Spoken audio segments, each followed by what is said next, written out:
From the octagon fire to the studio mics, tune in weekly, we're dropping the spikes, analyzing every punch, every kick that lands, maniacs in the game, playing with fans' demands. Ken's got the insight, Joe's got the flair, mapping out the fights will take you anywhere. So grab your popcorn, buckle up tight. This is a Huddle Sports Network broadcast. You can find us on Roku TV, Amazon Fire TV, Facebook, and of course YouTube. Get all your NFL news here first. What's up, guys? We're back. We had a little hiatus for a few weeks, but we're back. Welcome to the MManiacs Podcast. I'm joined as always by Bare Knuckle Ken. What's up, buddy? What's up there, guy? So, just playing with my sword, man. And just for some context, so our listeners or viewers don't get the wrong idea, not that sword.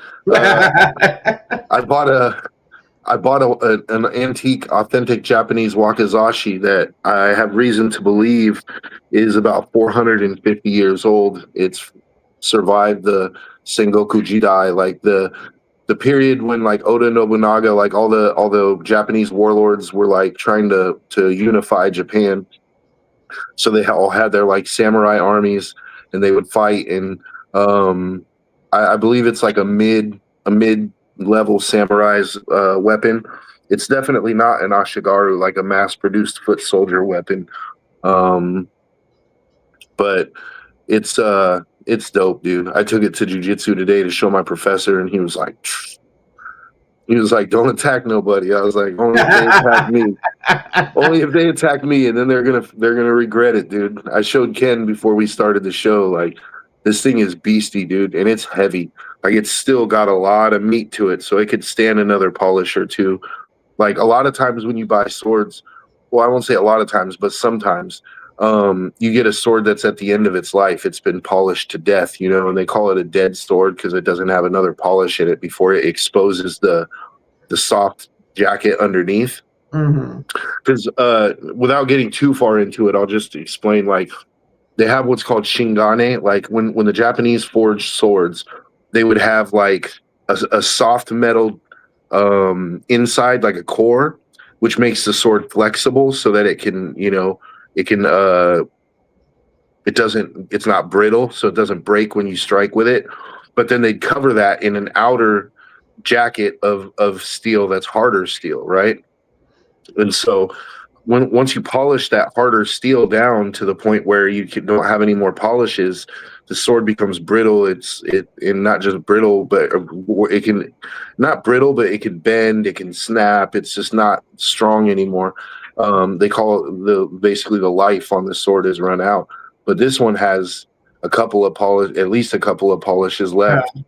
And it's a beefy bastard, dude. Like, holding it in one hand, it's kind of heavy, dude. So it's like this thing could take a head or an arm, no problem, dude. And it's sharp as shit too. Like, before my guy in Japan sent it to me, he did a paper test on it. He showed me, and it sliced right through a piece of paper like a hot knife through butter, dude. So. Oh, nice. I was gonna say go ahead. I got a fucking old school captain sword, but I got to get that some bit sharpened. Yeah, see, I gotta get a spacer because it has a little wobble in the handle. I need to get a little. It's called a SEPA, a little metal spacer that will make it tight. And once it's tight, that thing's fully functional and ready to kill, dude. So that's my home protection model. Well, why don't you tell everybody the cool information you told me about the tip of it? Oh, well, so like I was saying, I think that the sword is late Muromachi period, which is like late 1500s, and that it survived the Japanese Civil Wars. And part of the reason that I believe that is because the original tip of the sword broke off.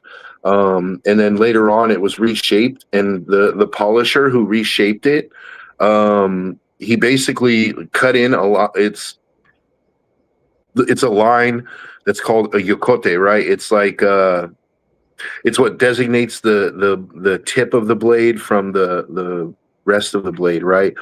And there's different tip styles, right? So there's like okisaki, which is like a very large tip. Then there's like chukisaki, which is like a more narrow tip. And then there's Shobuzakuri, which is like a more rounded kind of more like crescent tip, you know. The polisher cut in a yokote on this, which leads me to believe that the tip broke off at some point, and then they reshaped it, and when they reshaped it, they made it into a shape that was more aesthetically pleasing for the Edo period, like the style at the time, you know. But for a tip to break off like that, and for it not to have any flaws, any fatal flaws throughout the sword, like when a sword breaks, it usually has stress fractures throughout the blade, right? But for the fact that only the tip broke off leads me to believe that it broke off on somebody's armor or a helmet or possibly bone. So it's likely a battle veteran, like a mid-level samurai's battle weapon, which is exactly why I wanted it for home defense, because I could go buy a brand new, you know, spring steel katana for $400 or $500, probably, maybe even $1,000, because they can get expensive, these newly made ones. But I'm like, I want something that's already seen the battle and seen blood and made it through it before, you know. So I got a proven veteran now, and because I'm not allowed to own guns, so. You know, and plus, like, I also call me crazy, but I think there's just an oh shit factor. Like, if somebody was to break into my house and I come out with a fucking full on like battle tested wakizashi, they're gonna be like, "Can't you just fucking get a gun?" Like, I was gonna say that's nice and all, but nothing makes people's assholes pucker quicker than that 12 gauge rack sound. That's the universal oh shit sound. Yeah, oh, definitely, but I can't have that. So the next best thing is I come out with a fucking Japanese wakizashi that's like literally a samurai blade that's killed before and will kill again if given the opportunity. Like, I don't know. I'd almost rather have the shotgun, dude. Like, if I'm the burglar, I'd almost rather have somebody point the shotgun at me than, like, because you're like, this dude's a fucking maniac. He's got a sword. Dude. Hey there, Yoli. It's like, this dude's a maniac. He's got a sword. He's planning on, like, literally dismembering me, dude. Like, you know?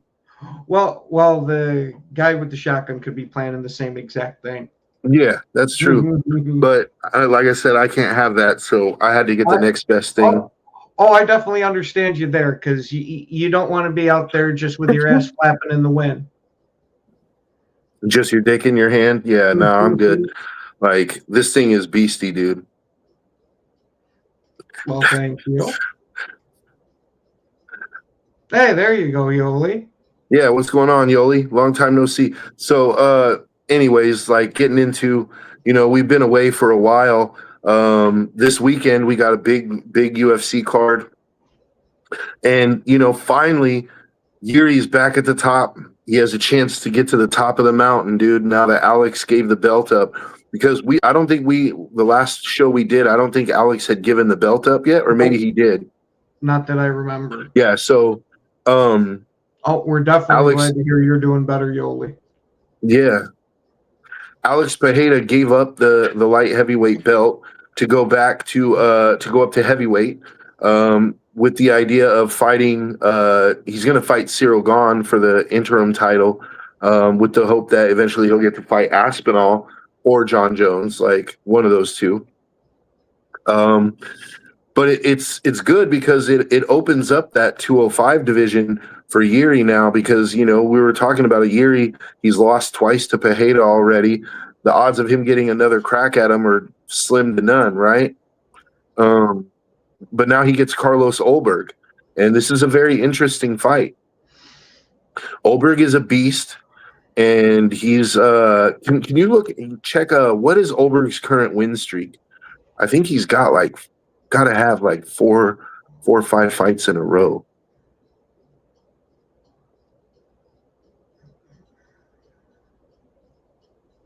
Oh wow, holy shit. Here, let me look at. Oh my God. Yeah, so he's on a streak, I believe. He's on a 9-win streak. 9-win streak. Okay. So Hey yeah, there, Jax. yeah, dude's on a crazy win streak. Yuri not so much, but Yuri is on a 2-fight win streak, a 2 or 3, I think. What is it, 2 or 3? I know he beat Roundtree. Um, his last fight, I believe, was against Roundtree, right? That's what I'm looking up right now. And then he beat Jamal Hill.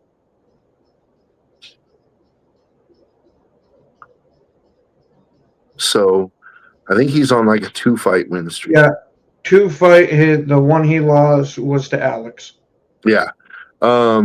So yeah, dude, this is a great fight for a lot of reasons. Yuri, as we know, is absolute chaos. Yeah, see, that's why fight is so interesting, because Oberg is so technical. This is like exact opposites, right? Yeah. Like Oberg is so technical, and Yuri is just pure chaos, right? Mhm. So I'm not going to say that Yuri can't catch Oberg. What I'm going to say is I think Yuri will have a very hard time catching Oberg if it's strictly if Oberg can keep it strictly a technical boxing match, like a technical striking fight, right? Yuri's best chance is what he always does. He has to create chaos, right? Yep. It's in the chaos that he thrives. So he's got to be able. It's going to be a challenge because Oberg is a very controlled, very technical guy. It's going to be hard to draw him into that chaos, but I think it's possible. Look at what I think the perfect comp. Look at the last fight with Roundtree, right? For the first 2 rounds, Roundtree was really winning that fight going away, right? He was doing very well with the technical boxing. He was lighting Yuri up. And then in that 3rd round, something clicked in Yuri where he's like, you know what? I can't just sit here and walk this guy down and, eat shots and not land anything. I'm going to have to bum rush him.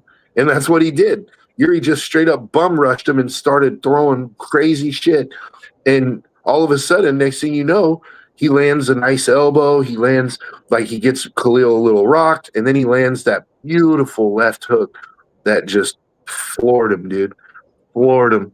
So I think that's Yuri's path to victory in this one, is he's going to have to bum rush him, and he's going to have to eat some shots coming in. Oh yeah, because at least from what I remember of Alberg, there is, yes, he's got great technical skills in the stand-up, but the dude's got some hammers attached to him too, and he's not afraid to trade with people there on the inside. So I can actually see this kind of tipping a bit towards the Yuri side, because I don't think Alberg is the type of guy that's going to back down too much. Now, granted, if Yuri catches him, I can see him getting back on that bicycle a little bit and doing some actual boxing. But it wouldn't surprise me if we get a slobber knocker for this one. Yeah, I don't see it being a situation like you described, where, like, let's say Yuri catches him and then he gets on his bike. I don't think that Yuri gives him that chance. Like, I think Oberg has to be technical from the beginning and not get into any of those, because that's the thing about Yuri for me, is like, once he successfully creates the chaos, it's almost impossible to get out of that chaos, because Yuri is once he's in that chaos mode, it's like, you just know, I don't know, it's kind of hard to describe, but it's like a switch gets flipped, right? It goes from a technical fight, and then all of a sudden, once Yuri bum rushes and it's like, okay, the chaos has started, the fight is going to end within 30 seconds from that point. I don't know how it's going to end, right? But the fight is going to end. One of those guys is getting knocked out because the chaos is going to claim somebody. And that's why the only reason I'm like pushing back on that is because I think that if Yuri can successfully create that chaos, we're going to get a finish in that first chaotic moment, I think. But again, I'm I'm nobody, man. Like your opinion is just as valid as mine. So who knows, dude? That's what makes this fight interesting. This is really, in my mind, this is a coin flip kind of fight, dude. I can definitely agree with you on that one. I wouldn't be surprised if Oberg even goes in as a slight favorite, just because of his technical ability, the 9-fight win streak, and the way that Yuri looked against Roundtree in the first 2 rounds. I think that will sway some people to think that that's how the fight is going to look.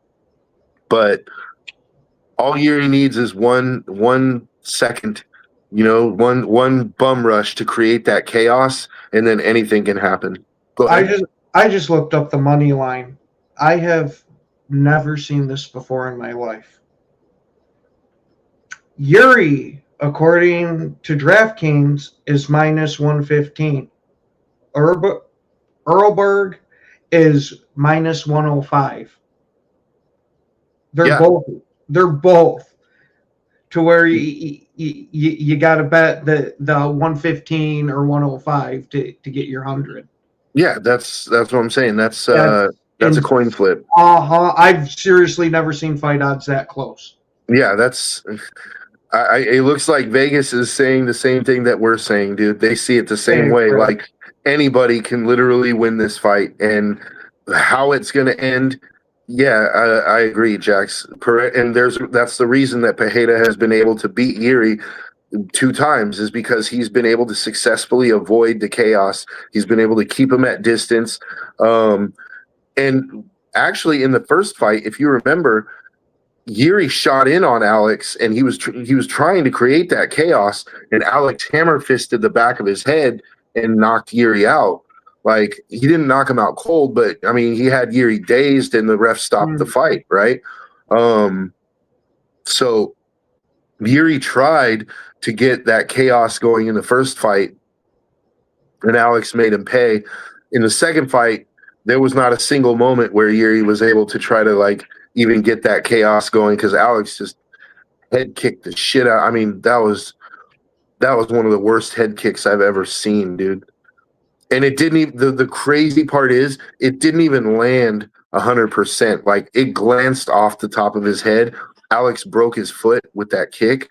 But dude, Yuri was on Queer Street for like 5 minutes after that, dude. Like, he didn't even know where he was. That kick was so hard. And that's not a knock on Yuri, because we all know Yuri's got a granite chin, dude. Like, that dude is eating shots. That dude is eating shots that would knock out a horse. You know what I mean? Like, he's a fucking absolute monster. But, like, that just tells you how hard Alex Pereira kicks, bro. Like, I do not want to get kicked. Yeah. That's why I'm a huge fan of Yuri, too. Bro, there's no Yuri hate here. Like, we're both Yuri fans. Especially, I love Yuri because of Yuri lives his life by a lot of tenets of Bushido, which is the samurai way, the warrior. It's called the way of the warrior, right?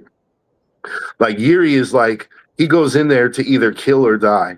Like, he's already said, like, if I die in the cage, then there's no greater way to go than in battle against a man who's evenly matched. You know, like, he wants to go out like a warrior.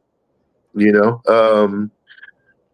But it's not just that, it's the honor thing too. Like, Yuri really believes himself to be like a samurai, like a modern day samurai, and I can respect that. You know, like, he takes it further than I do. I also believe in some of those tenets of Bushido, but I don't go as far as Yuri does. Hokit versus Blades fight. I mean, it might be entertaining, but to me, Curtis Blades is like, he's just an example of the current heavyweight division. It's like the heavyweight division to me is it's just washed, man. You know, like, we got Volkov. I think Volkov is fighting on either this card or the next card, and if Volkov wins, he'll be the next in line for a title shot. But again, I like I like Volkov. I think he's a skilled fighter, but he's old already. He's been fighting for years and years, and like, I don't know. He's got one of those like win one, lose one kind of records. You know what I mean? Like win two, lose one. Like he can never really build himself. He can never get on that streak that he needs. He's finally actually getting on the streak, but he hasn't been finishing guys. He's been getting decisions. Yeah, he could, but Curtis Blades is like he's a good matchup, like a gatekeeper. If you can get by him, then you belong in the top 5. If you can't, then you really don't. But that fight doesn't really excite me. Let's go through the rest of the card though, because there are some other good fights on that card. All right. We're going to start with Cub Swanson and Nate Landwehr. Yeah. Yeah. Bro, say what you want about Cub Swanson. He's old, but that motherfucker's got dogs, bro. Like, he has got hands. Cub Swanson, I love Cub Swanson, dude. Yeah, exactly. And that's the problem, Jax, is that there are no, I mean, there you got like Waldo Acosta, right? There's a couple of new names, but they just got rid of they just got rid of Jailton Almeida, right? He was on a winning streak and they got rid of him. He lost like one fight and they got rid of him because he's a wrestler, right? He was like literally he was beating all those guys in the top 10 or in the top 15. And then like all of a sudden he lost one fight and then he's cut. And it's like, because he puts on boring fights because he wrestle fucks, and it's like, I get it. Like, I get that he's not the most entertaining, but did he deserve to be cut when he was winning? Not really. Yeah, that's my thing with it. We all know from the previous shows here, I absolutely love a stand-up fight in the phone booth type of shit. But I also massively appreciate a dominant ground game. I am definitely of the mindset of, you don't like it, stop it. Yeah. And that's, to me, well, not just to me, but that's one of the major issues with Dana White there, is that unfortunately he does have a business to run, so he wants to make everything as entertaining as possible. But I don't necessarily care all the time about entertaining as possible. I want the best fighters, period. Mm-hmm. Whether the guy is dry humping somebody for all 5 rounds or knocking them out in 15 seconds, I still want both the guys on the roster. Yeah. And, they got rid of Almeida, dude. Like, it's crazy. Like, he was winning, and it's like, I don't understand that. He was a top 5 contender. Bro, keep him coming, dude. Like, that's what we this whole show is about, is, we discuss MMA, we discuss UFC.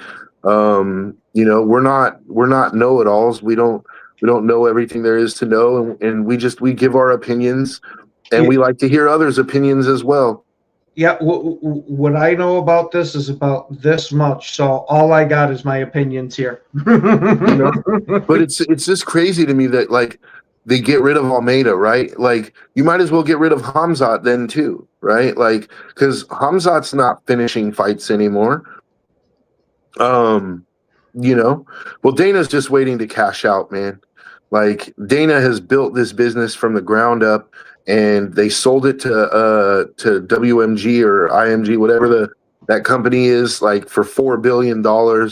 And Dana agreed to stay on to make sure that transition goes smoothly. But eventually, Dana White's going to cash out. What the hell do you think he does after that? Because I think a huge part of Dana White is his love for being in the public eye. Well, I think he's already setting himself up with the Zuffa boxing thing.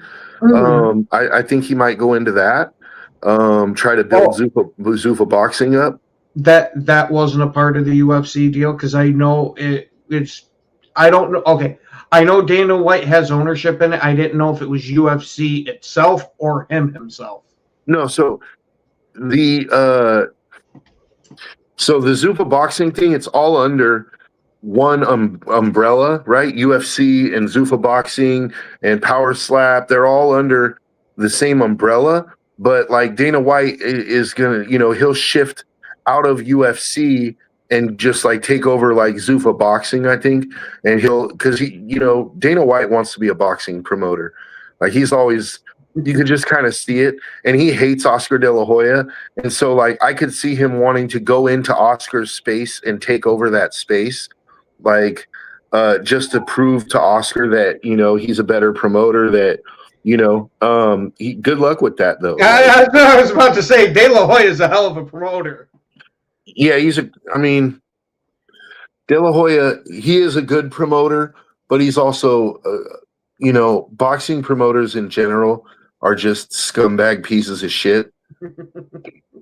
I'm not saying that to be a dick either. I'm just saying like it's just facts, dude. You don't get to be a multi-millionaire boxing promoter by paying your fighters well, or by paying them what they're worth, I should say, because they do pay some fighters well.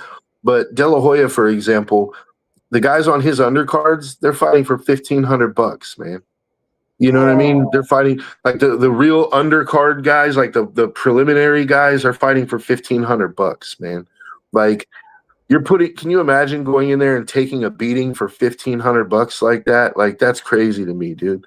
They are scumbags. Like, and boxing, let's not get it twisted. Boxing has the money to be able to pay these guys, like, yeah, it's the same with the UFC though. You got guys, the only difference is even the top guys in UFC are on $500,000 to show, $500,000 to win contracts. Like, Conor McGregor, the most highly paid fighter in the history of the UFC, his base pay for a fight was like $3 million. And then where he made his money was on the pay-per-views. He would get pay-per-view points, so it would push that up into that $14-15 million range. But like his base pay was like $3 million. Meanwhile, you got, guys like, for example, Terrence Crawford and Canelo Alvarez, those guys just split a couple $100 million. They probably made 60-70 million each after pay-per-views and after everything like that. And that's just the fighters. So imagine what the promoters clear, dude. Like, oh yeah. Because the promoters are the ones that pay for the venue, they pay for everything. And they get the back end of that. So, in that Terrence Crawford fight, I'm certain made money. So, yeah, it's unfortunate. I personally don't. I'm not like a huge advocate on fighter pay, just because these guys signed the contract, but I do believe fighters should be paid more. I can agree with you to a degree, but their feet are kind of held to the fire a bit. Exactly. That's what I'm saying, because UFC has a monopoly in pretty much, you don't have competition like Pride. You only have PFL. Even Bellator went under. So you don't have competition. So UFC is the only show in town. So they can get away with going 10-10, right? Like, but they just sold the UFC for $4 billion. You're telling me that you can't pay one of your undercard guys 50 and 50? Like, you give out $100,000 bonuses like it's candy. Like, to me, the minimum contract, it should be 50 to show, 50 to win. I could get by with that. And then you go like your top contenders or your champions. If you still want to leave that scale of $500,000 to show, $500,000 to win, that's fair, right? Like, but yeah, you got guys in there fighting for 8 and 8, bro. Like, they train 4 months. If they win, they get 8,000. Yeah, 10-10, exactly. Think about that for a second, right? So at best, if you're fighting, you could maybe pull off 4 fights a year, right? If you don't get hurt in any of them, or hurt enough that you can't fight, because all fighters have injuries, dude. They go into fights with injuries, right? So you got 10 to show, 10 to win, right? So even if, let's say, you fought 4 fights in a year and you won them all, you made $80,000 for that year. Then that's before taxes. That's before paying your training staff, your for your training camps.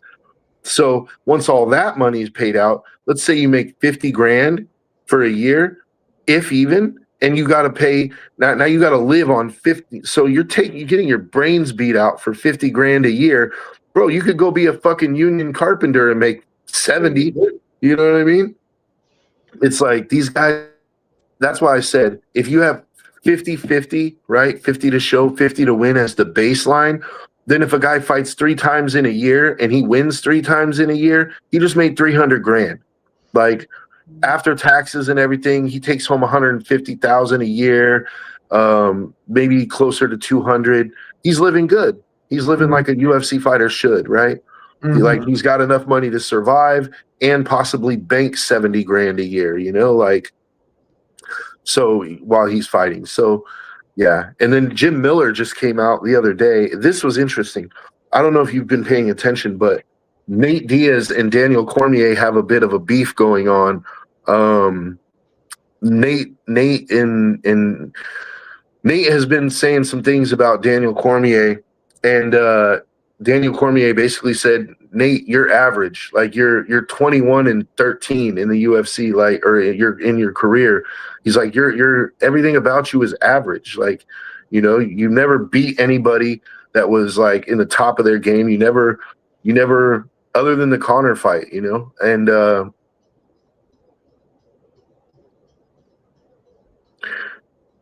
yeah, the thing is, Dana, that's what it would take, but I don't happening, dude. Unfortunately, I do believe there should be a fighter union. There should be a collective bargaining agreement, just like in the NFL, just like in the NBA. There should, but fighters are independent contractors, and so it's kind of, and Dana does it that way on purpose because it's every man for himself, right?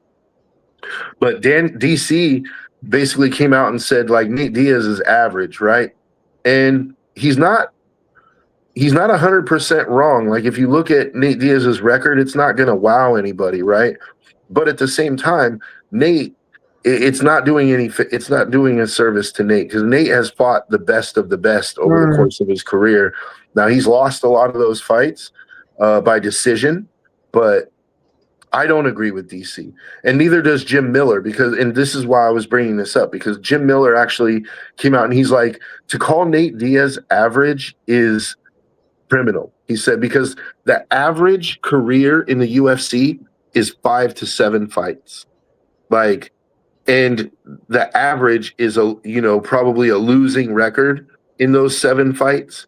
Like Nate has like 27 UFC fights. He fought for years in the UFC, and he fought at the highest level. He challenged for a title in the most competitive division, which is 155, right? It's for the last at least 10 years, 155 has been the cream of the crop, right? Lightweight is the best division in the UFC. The deepest division. It's only now starting to kind of, because all those greats are starting to age out, like Max, like Justin Gaethje, like Dustin Poirier. All those great top 5 guys are starting to age out now. But so Jim Miller was like, when you look at the career average, right, of 5 to 7 fights, now look at people who survive longer than that, right? Like, when you average out their winning percentages, he said, the only fighters that have that get up into that crazy winning percentage range of like 80% or more is John Jones, GSP, like the outliers, you know? He's like, everyone else is right around like in the 60s, and Nate Diaz is in the 60s. So he's not average, he's actually of average. When you look at the argument that Jim Miller is making, he's like, he's way above average. He's just not one of the outliers, right? This is the funny part. He even pointed out, he's like, Daniel Cormier, his record was like 19-4. So his 4 losses, right? He lost twice to Jones and he lost twice to Stipe. Right? So he's like, if you look at Daniel Cormier's record, he's actually in the 60s as well. Right? Like, so Daniel Cormier is average too.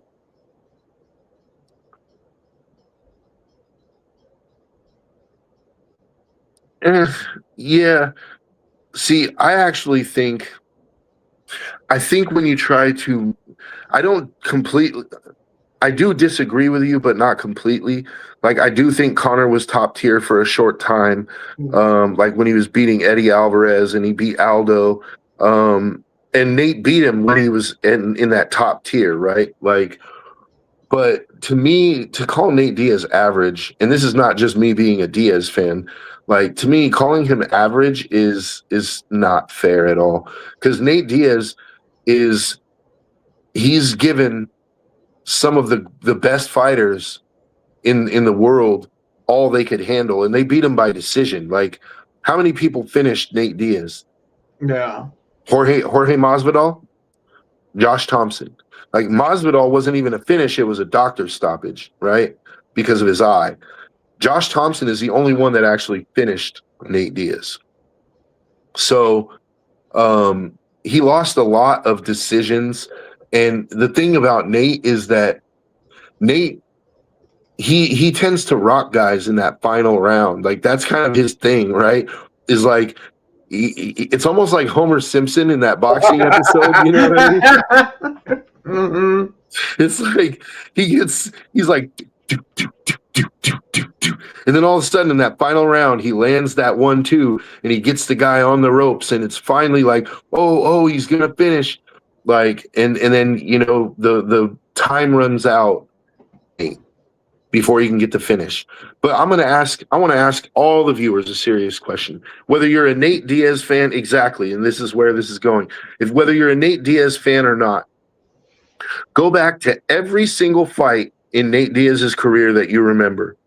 Every single loss by decision. And I want to ask you this. If there was no time limit in those fights, who's winning the fight?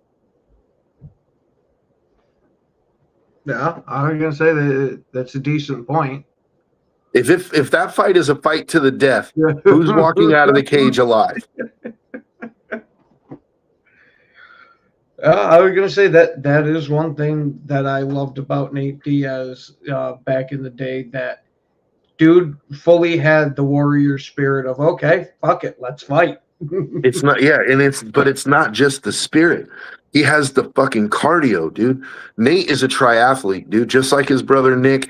This dude swims miles, bro. Literally miles. Like, he competes in triathlons where he runs like a half marathon, then hops on a bike and does another, you know, whatever, 30, 40 miles, then goes and hops in the ocean and swims like miles, dude, on top of that, right? Like, this dude is an absolute cardio animal. So if those fights had no time limit, Nate would, I'm not going to say he would be undefeated, because I think that probably would have beat him no matter what. But Nate's record would be somewhere in that 80%, 85%. Yeah, exactly. They'd be in that 85%, 90% win range. Like, so to call him average to me is disrespectful. Now, is Nate? I think part of the reason people call him average is because Nate is very predictable. He's the brother, because I constantly confuse the two with the fighting styles. Nick is the older brother. Yeah, Nate's the one that's constantly just 1-2, 1-2, 1. Oh, okay, yep. This is why I said Nate is predictable, bro. He doesn't change his game up, and it costs him. You know, although he's still a live dog and he still catches people, that they know that 1-2 is coming, and he still lands it and rocks people with it, dude. But Nick, on the other hand, was a much more well-rounded fighter. Nick employed leg kicks, body punching. Like, Nick was a devastating body puncher, bro. Like, and the thing about Nick is he didn't throw 100% into every shot. Nick would sit there and tag you with like 50% power, 50% power. But he just keeps hitting you, right? And eventually those 50% shots start to like wear on you a little bit. And that's when Nick starts digging to the body, like those 100% body shots, and they just sap your will to live, dude. Not just your will to fight, your will to live, bro. Like, can you imagine taking full on 100% liver shots? Like, and that's what Nick did the best. Nate, if I wish that Nate would incorporate some of that into his game, dude. I wish he would fight more like Nick, because he would have won a lot more fights. But Nate's content to just box it out, and that's cool. Like, I love Nate. He's my favorite fighter. You know, he's awesome for what he is. You like Nate more than GSP? No, GSP is my favorite fighter of all time. Oh, okay. But Nate is up there too. Like, I'm a huge Nate fan. We haven't streamed during the card. It's something that Ken and I have been talking about, though, because you know, live videos like on fight nights tend to do pretty well with viewership. So and we're trying to get our name out there, right? We want to grow our viewership.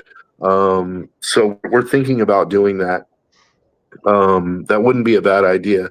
We might do it. If not for this card, maybe we'll start with like either the Elite or the White House card, or maybe the card next month with the White House card might be a good time to start. I was going to say that might be a good one, because I might have shit a little bit better set up for being able to stream and watch it at the same time, because the studio don't have a TV that's facing anywhere near me. Yeah.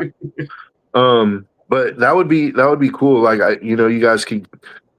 Yeah, and we would be able to call the fights like play by play, which I think that would, because I think once people could see like me and Ken call the fights, they would start to respect our knowledge of the sport a little more.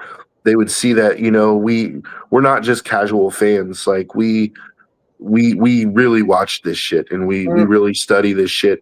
We do about it.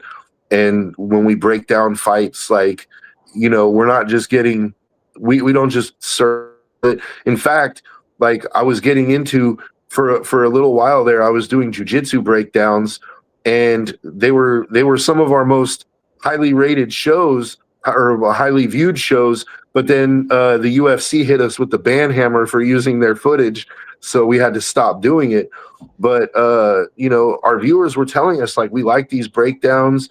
Because, like, when you're watching somebody do jiu-jitsu in the UFC and you don't take jiu-jitsu, you don't know what's really happening, right? Like, you see, oh, this guy's in guard, but you don't know what is this guy doing from guard? It looks like he's just got his legs wrapped around him, right? But, having trained now for about 2 years, it's like, I can tell you, like, okay, no, this is what this guy's doing. He's breaking his posture down here.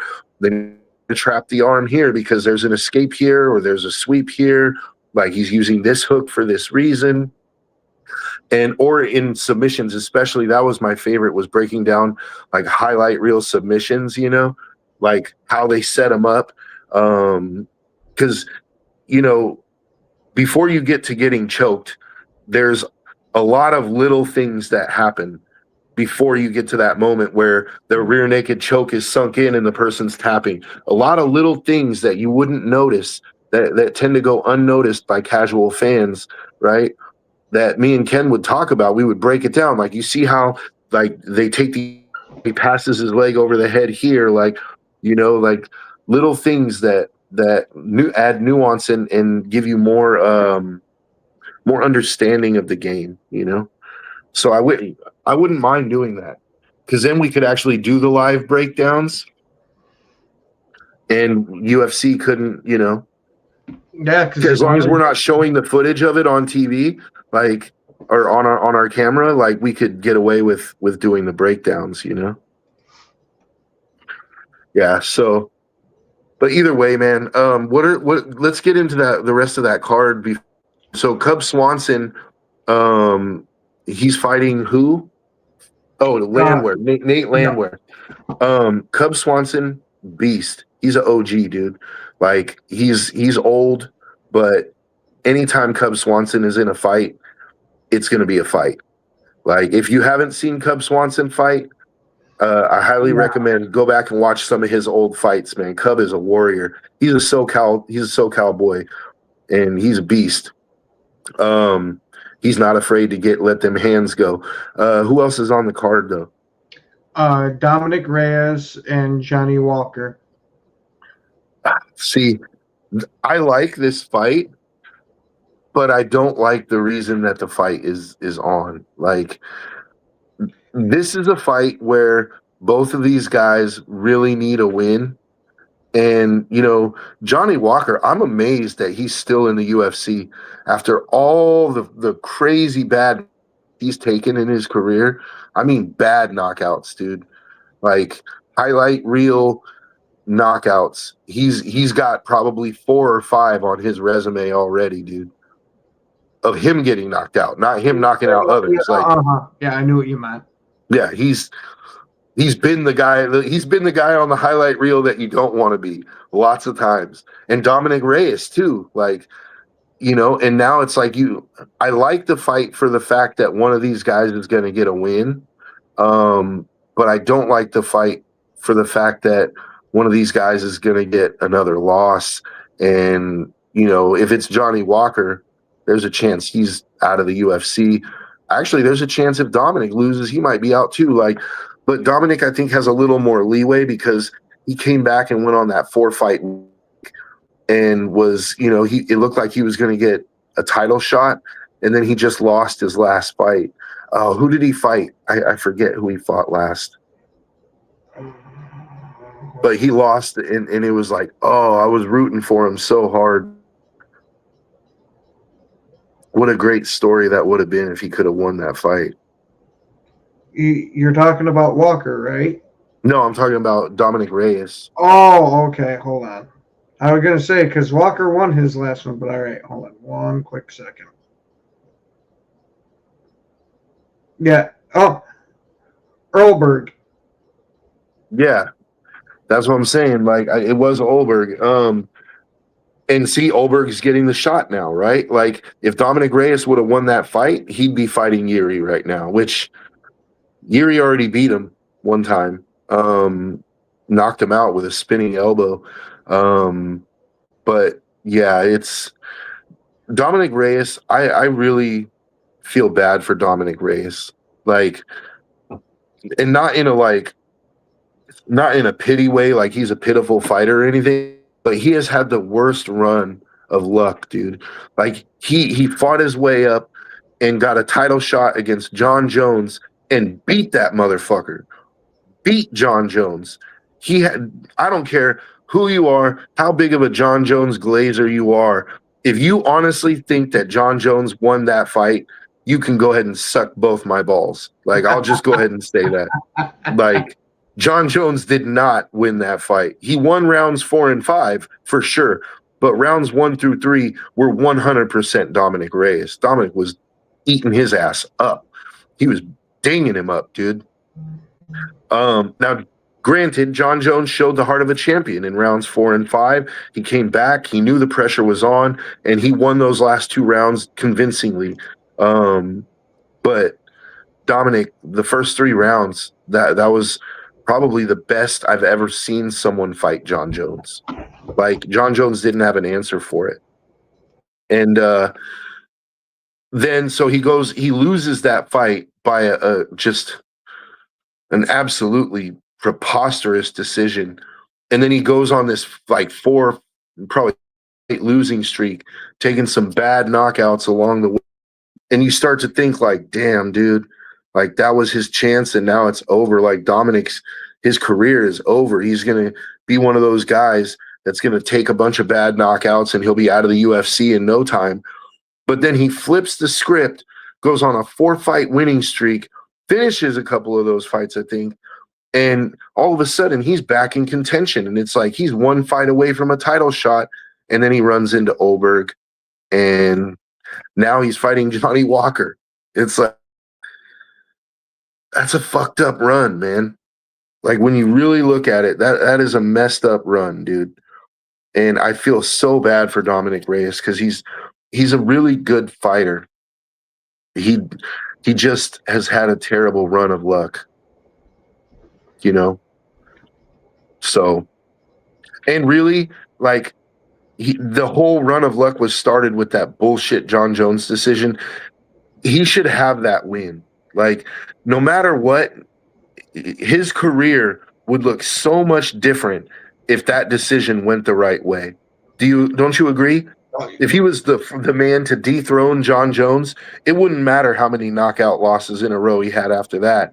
Like his name would still be in that like respectable conversation where it's like the dude was a champion, he knocked off John Jones, like, you know, he deserves that. He did. He yeah. This is just reason number 371 why I don't like John Jones. See, the main reason why I don't like him is him growing feathers. Yeah. Well, there's that. That's a big one. Him beating his wife, like that's another one. Crashing his car into a pregnant chick and then fleeing the scene, that's another one. Hiding under the fucking octagon from USADA for 8 hours, that's another one. To test because he knew he was going to be hot. The whole he's allowed to pulse thing, like that shit's so freaking ridiculous. You gotta love when you got two separate rules. Now, I'm used to, you know, your superstars get a little extra leeway. But damn, that's not even a little extra leeway. You're creating a whole new rule book for this guy. Dude, like... just about everything that we mentioned here is enough to get somebody barred. And bro, he did all of it. Remember when they moved a whole UFC card? It was Arizona or Vegas to LA because John Jones couldn't get licensed because of a dirty test or something like that. It was either a dirty test or exactly what the circumstances were, but John Jones couldn't get licensed in that state. So on a week's notice, they moved the entire pay-per-view to Los Angeles just so that John Jones could compete. I vaguely remember something about him not being able to get a license, but I didn't know it was right before the pay-per-view. It was a week out, and they moved the entire pay-per-view to LA so that he could fight. That's so bad. It's just, yeah, dude. This is what makes me appreciative of guys like GSP, like the guys who fight, never had no problems like that, you know. And GSP became a pariah. Why? Because he fought a fucking juiced up Johnny Hendricks and got his face smashed in, right? And was it a questionable decision? Okay, I'm even willing to go as far as to say maybe Hendricks should have got the decision in that fight, but I don't find it to be a coincidence that the second USADA started testing, Johnny Hendricks fell off a cliff and started losing fight after fight after fight because he couldn't juice anymore. Like, and GSP was painted by Dana White as the bad guy because he came out and said, "Look, dude, I'm tired of fighting these fucking roided up monsters when I'm clean. Like, I'm a clean fighter. I want to fight clean fighters, you know." Like, and he got basically cast as a pariah. Like he said something that was so wrong. It's like, no, dude. Hey, I am of the mindset of you should have two separate leagues for the fighting. You have yourself a clean league where you got everybody playing by the rules. And then the other league, I want these some bitches juiced to the gills because we're already paying to see them do fucking superhuman shit. I want to see somebody throw a cape on and start flying around that motherfucker. Man, John Jones would be like the default heavyweight champion in the steroid league. Well, I don't know if he would be because everybody else would be on steroids too. Yeah, but he's got to be the default because he was already the champ on steroids in the clean league. So, like, if there's ever been a juicier fighter, please let me know. Like, I mean, there probably has. Like, there's been some fighters where you're just, okay, this dude is yeah. obviously on roids. I mean, Oh, even one of my favorites, Vitor Belfort, you know, yeah. he was on TRT, you know. Vitor was a beast. Wasn't Dan Severn another one that massively lost his physique after, or am I misremembering? Dan Severn or Dan Henderson? Severn. I don't know. It's possible because Yeah, in those original UFCs, all those guys were juiced up, dude. Like most of them were juiced up because there was no rules about it, you know. Mm-hmm. And I was going to say, I very well could be conflating the name of it because it's something I've just heard about, talked in passing, and from looking.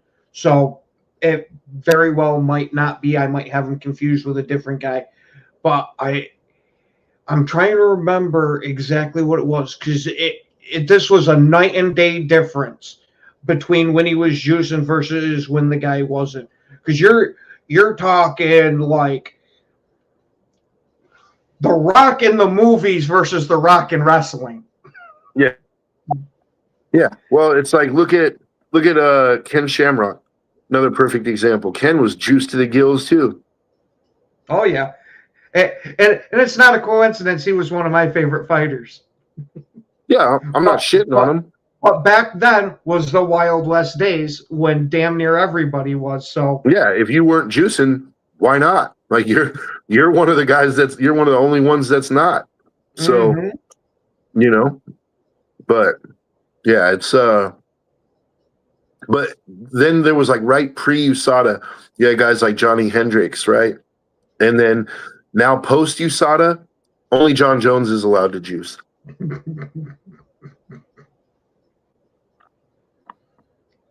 Everyone else gets penalized. Right? I mean, am I lying? No. Everyone else gets penalized. John Jones they just move the card. He gets a 6-month suspension and no consequences, you know? I just want to remind everyone, they suspended Nick Diaz for 5 years for a positive marijuana test. But John Jones can use steroids and cocaine, and that's cool. Yeah. Yeah. Nick should have just been snorting big old gaggers before his fights instead of smoking a blunt. By the way, I just got to throw this out there. To me, this is the most gangster shit ever. Nick Diaz, when he was in Pride, he fought Takanori Gomi, who at the time, Gomi was killing everybody. Nick Diaz smoked a joint or a blunt before the fight, went out there, fought stoned, submitted Gomi with a fucking go-go plata, and then they took the win away because he tested positive for marijuana after the fight. They said it was performance enhancing. What about fucking marijuana and slowing your reaction time is performance enhancing? That sounded to me like he gave himself a handicap before the fight. Bro, but it gangster ass shit though. Like this dude's smoking a blunt in the locker room, and then he goes out there and smokes Gomi like a blunt. And then he goes back to take the piss, and they take in from him for being stoned in a professional prize fight and winning. Like, if anything, they should have gave that dude a fucking belt. They should have gave him a medal, dude. Like, have you ever tried to fight stoned? Like, bro, I wouldn't even want to try. First of all, it makes you happy. You don't even want to fight. You're like, nah, man, it's cool, dude. Like, you know. But unfortunately, we're out of time. Why do you keep punching me in the face, man? Yeah. Unfortunately, we're out of time, though. We got to go. We'll see you guys next week. Yeah.